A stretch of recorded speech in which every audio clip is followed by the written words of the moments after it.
ये बात है अक्टूबर 2015 की, जब जॉन ब्रेनन को एक अननोन नंबर से कॉल मौसूल होती है। कॉल उठाने पर जॉन ब्रेनन को मालूम पड़ा कि ये कॉल किसी कम उम्र बच्चे ने की है। बच्चे ने जॉन ब्रेनन को बताया कि इसने CIA के सारे सिस्टम को हैक यानी अपने कब्जे में कर लिया है। इस कॉल को मजाक समझा जाता अगर ये कॉल किसी आम शख्स को की जाती, लेकिन जॉन ब्रेनन उस वक्त दुनिया की सबसे पावरफुल इंटेलिजेंस एजेंसी CIA के डायरेक्टर थे।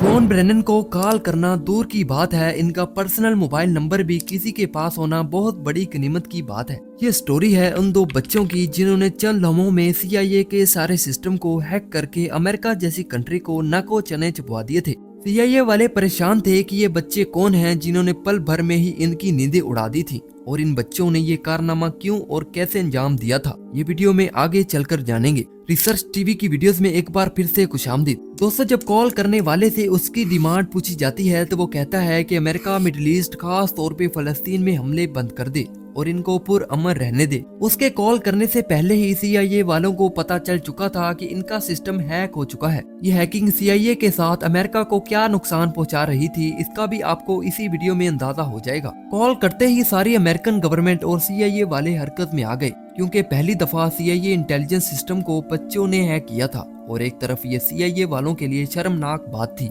आपके इल्म में इजाफा करते चलें कि CIA एजेंट सिर्फ इसी बात में हार मान जाते हैं कि अगर उनकी सिर्फ शनाख्त जाहिर हो जाए। हत्ता के वर्जीनिया लैंगली में CIA हेडक्वार्टर्स में स्टारबक्स की एक ब्रांच है जो अपने एजेंट्स को जिन कप्स वगैरह में कॉफी देते हैं उन पर ना तो कोई लोगो बना होता है और ना ही किसी एजेंट्स का नाम लिखा जाता है। इन कप्स की ऐसी बनावट इसीलिए की जाती है कि इन कप्स को कोई ट्रेस करके एजेंट्स तक ना पहुंच सके। अब आप खुद ही देख लें, जो CIA अपनी छोटी छोटी चीजों में इतनी प्राइवेसी रखती है, उनके लिए इनका सिस्टम हैक हो जाना कितनी बड़ी बात होगी। जब CIA ने कॉल पर इन्वेस्टिगेशन शुरू की तो इनको पता चला कि ये कॉल अमेरिका से 4000 मील दूर इंग्लैंड की सिटी लेस्टरशायर से 15 साल लड़के ने की थी। ये लड़का खुद को क्रैका के नाम से मुतारफ करवाता था और इसने एक हैकिंग ग्रुप बना रखा था जिसका नाम क्रैकास विद एटीट्यूड था। सवाल बचता है कि इस लड़के ने CIA को हैक कैसे कर लिया और हैक करने के पीछे क्या वजह छुपी थी। इन सब बातों के बारे में जानने के लिए हमें थोड़ा पास 2008 में जाना पड़ेगा, जहां से ये सारी स्टोरी की शुरुआत हुई थी।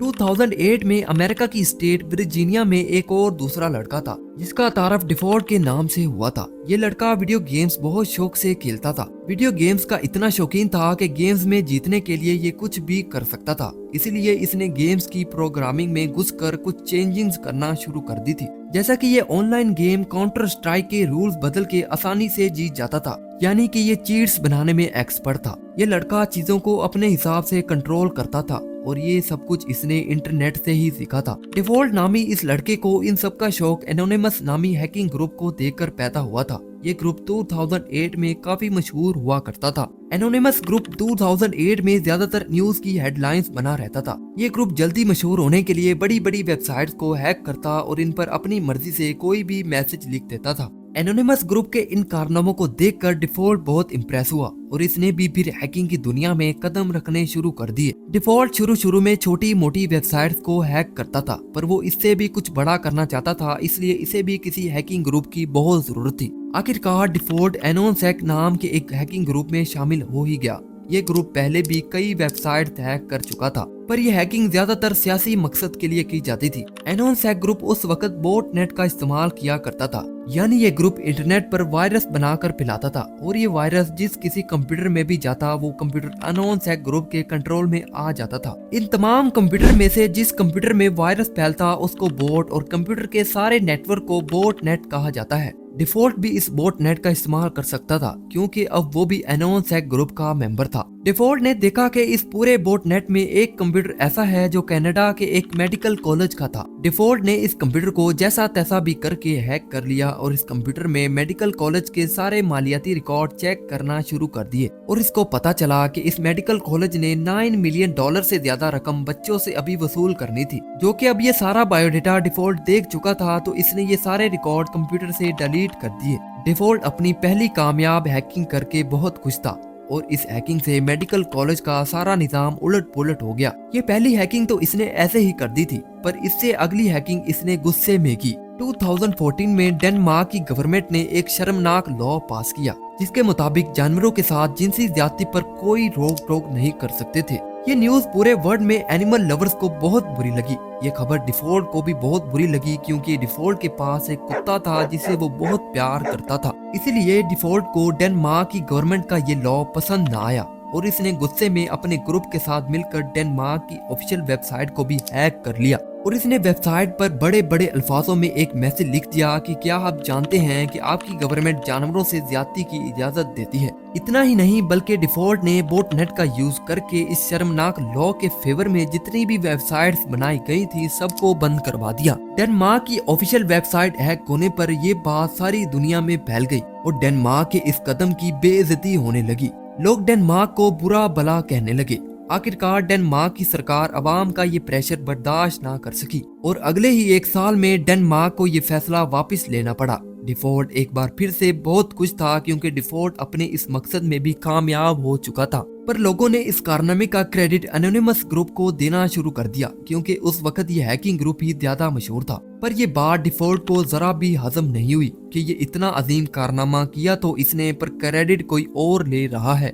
इन सब के बावजूद डिफॉल्ट ने फिर भी हिम्मत नहीं हारी और अपना काम जारी रखा। दूसरे हैकर्स की तरह डिफॉल्ट भी अपनी आइडेंटिटी छुपा के रखता था। डिफॉल्ट जानता था कि अगर कभी ये हैकिंग की वजह से पकड़ा गया तो इसका अंजाम काफी खौफनाक हो सकता है। डिफॉल्ट तो नॉर्मली अपने घर का वाईफाई भी यूज नहीं करता था, बल्कि इसने एक सैटेलाइट कनेक्शन खरीदा था जिसको डिफॉल्ट ने अपने घर से बहुत दूर इंस्टॉल किया हुआ था और वहां से अपने घर तक एक प्राइवेट नेटवर्क के जरिए इंटरनेट का इस्तेमाल किया करता था। डिफॉल्ट का कंप्यूटर भी काफी सेफ और सिक्योर था। इसी वजह से डिफॉल्ट का कंप्यूटर ऑन होने में पूरे 30 मिनट लगाता था। डिफॉल्ट अपनी प्राइवेसी की खातिर कंप्यूटर के ऑन होने का भी इंतजार सुकून से करता था। इस वीडियो में अभी तक आपने इस स्टोरी के सिर्फ 2 कैरेक्टर्स के बारे में जाना है। एक है क्रैका जिसका ताल्लुक इंग्लैंड और दूसरा है डिफॉल्ट जिसका ताल्लुक यूएसए से था। 2013 से पहले क्रैका और डिफॉल्ट एक दूसरे से अनजान थे, पर एक वाकया ऐसा हुआ जिसकी वजह से ये दोनों आपस में मिल गए। एडवर्ड जोसेफ स्नोडन नामी एक शख्स नेशनल सिक्योरिटी एजेंसी में as a computer intelligence consultant थे।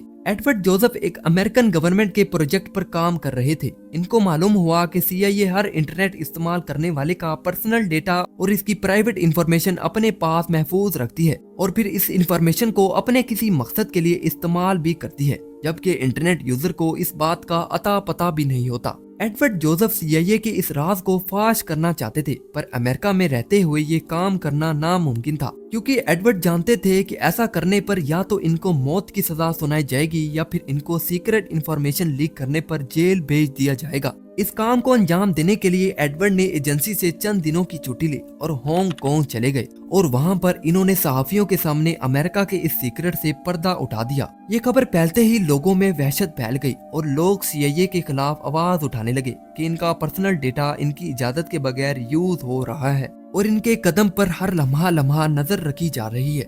यही वो वजह थी जिसने डिफॉल्ट और क्रैका को आपस में मिलाया था। इसके बाद दोनों ने अमेरिकन गवर्नमेंट और सीआईए वालों को सबक सिखाने का फैसला कर लिया। ये सीआईए वालों को ये सबक सिखाना चाहते थे कि जब किसी का पर्सनल डेटा चोरी होता है तो कैसा महसूस होता है। क्रैका अमेरिकन गवर्नमेंट से गजा पर हमला करने का बदला लेना चाहता था और दूसरी तरफ डिफॉल्ट अपनी आवाम की प्राइवेसी लीक होने का बदला। देखा जाए तो दोनों का मकसद एक ही था और इनका दुश्मन भी एक ही, यानी अमेरिकन गवर्नमेंट। इन लड़कों ने सबसे पहले अमेरिकन नेशनल इंटेलिजेंस एजेंसी के डायरेक्टर जेम्स क्लैपर का मोबाइल नंबर लीक कर दिया, यानी कोई भी गूगल सर्च करके इनका टेलीफोन नंबर निकाल सकता था। अब ये लड़के इससे भी कुछ बड़ा करना चाहते थे। उन्होंने फैसला कर लिया कि अब वो सीआईए के डायरेक्टर जॉन ब्रेनन को हैक मिशन में अपना निशाना बनाएंगे। जब क्रैका ने जॉन ब्रेनन के ऊपर सर्च की तो इसको जॉन ब्रेनन का एक पब्लिक मोबाइल नंबर मिला। जब इसने मोबाइल नंबर पर रिसर्च की तो इसको पता चला कि यह नंबर वेरिजोन का था, जो एक अमेरिकन मोबाइल ऑपरेटर है। इसके बाद क्रैका ने वेरिजोन की इंटरनेट टेक टीम को उसी कंपनी का एम्प्लॉय बन के फोन किया और कहा कि इसने ये कॉल कस्टमर की प्रॉब्लम सोल्व करने के लिए की है। इसने मजीद कहा कि कस्टमर के सिस्टम में कोई टेक्निकल इशू है। वेरिजोन की टीम ने इसकी आइडेंटिटी कंफर्म करने के लिए इसका पिन कोड मांगा। क्रैका जो पहले से ही जॉन ब्रेनन का पिन कोड हैक कर चुका था, दिए गए पिन कोड को वेरीफाई करने के बाद वेरिजोन ने जॉन ब्रेनन की पर्सनल इंफॉर्मेशन क्रैका के हाथ में दे दी। अब क्रैका के पास जॉन ब्रेनन के एड्रेस, अकाउंट नंबर के साथ साथ बैंक कार्ड के आखिरी 4 डिजिट्स भी मौजूद थे, पर इनके बावजूद भी क्रैका जॉन ब्रेनन का ईमेल हैक करना चाहता था। क्रेका ने जब जॉन ब्रेनन पर मजीद सर्च की तो इसको मालूम हुआ कि जॉन ब्रेनन AOL नामी कंपनी का ईमेल यूज करता है। जॉन ब्रेनन के ईमेल को भी हैक करने के लिए क्रेका ने AOL सपोर्ट टीम को कॉल की और इनसे कहा कि मैं अपना ईमेल पासवर्ड भूल गया हूं और अब रीसेट करना चाहता हूं। AOL सपोर्ट टीम ने वेरीफाई करने के लिए इससे बैंक कार्ड के आखिरी 4 डिजिट्स मांगे जो क्रेका को पहले से ही मालूम थे। आफ्टर वेरिफिकेशन क्रेका के हाथ में जॉन ब्रेनन का ईमेल भी आ गया। अब तकरीबन जॉन ब्रेनन का सारा पर्सनल डेटा क्रेका को हासिल हो चुका था। अब इसने जॉन ब्रेनन का ईमेल ओपन किया जिसमें जॉन के सारे सीक्रेट और मेन डॉक्यूमेंट्स थे और इसके अंदर और भी ऐसा डेटा था जो क्रेका के बड़े काम आ सकता था, जैसा कि दूसरे CIA ऑफिसर्स का डेटा और अमेरिकन गवर्नमेंट से मिलने वाली इंस्ट्रक्शंस। जॉन ब्रेनन को मालूम तो हो गया था कि इसका ईमेल हैक हो चुका है, तो इसने जल्दी से अपना अकाउंट बंद करवा दिया। पर अब तक काफी देर हो चुकी थी क्योंकि क्रेका ये सारा डेटा पहले ही अपनी तरफ ट्रांसफर कर चुका था। क्रेका ने एक एक करके CIA के सारे सीक्रेट राज फाश करना शुरू कर दिए। क्रेका के ऐसा करने से पूरी दुनिया में CIA की बड़ी बदनामी होना शुरू हो गई। अब CIA के लिए हैकर्स को पकड़ना बहुत जरूरी हो चुका था। CIA ने हैकर्स को पकड़ने की बड़ी कोशिश की, लेकिन इतनी कोशिशों के बावजूद भी CIA हैकर्स का फिलहाल पता ना लगा सकी। जॉन ब्रेनन को कॉल करने के कुछ दिनों बाद ही क्रेका ने डिपार्टमेंट ऑफ जस्टिस के 9,000 और FBI के 20,000 एजेंट्स की पर्सनल इंफॉर्मेशन सोशल मीडिया पर अपलोड कर दी। ये सब कुछ करने के बाद क्रेका अपनी जिंदगी आराम और सुकून से गुजारने लगा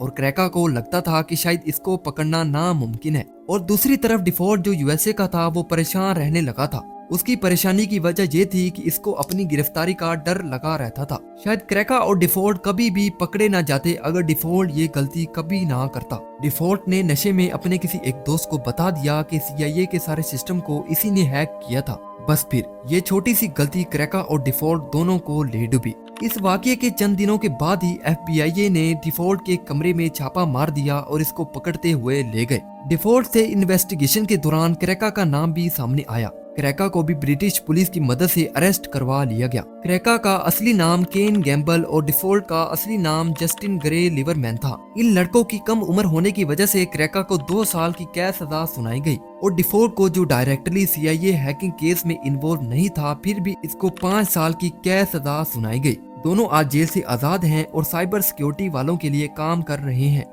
अगर आप लोगों को ये वीडियो अच्छी लगी हो तो इस वीडियो को लाइक, और अगर आप मिस्टीरियस, हिस्टोरिकल और इन्फॉर्मेटिक्स वीडियो देखना चाहते हैं तो नीचे रेड कलर पर लिखे हुए सब्सक्राइब बटन को क्लिक कर लें और बेल आइकन को भी दबा लें और इस वीडियो को ज्यादा से ज्यादा शेयर कीजिएगा ताकि ऐसी इन्फॉर्मेशन सब तक पहुंच सके।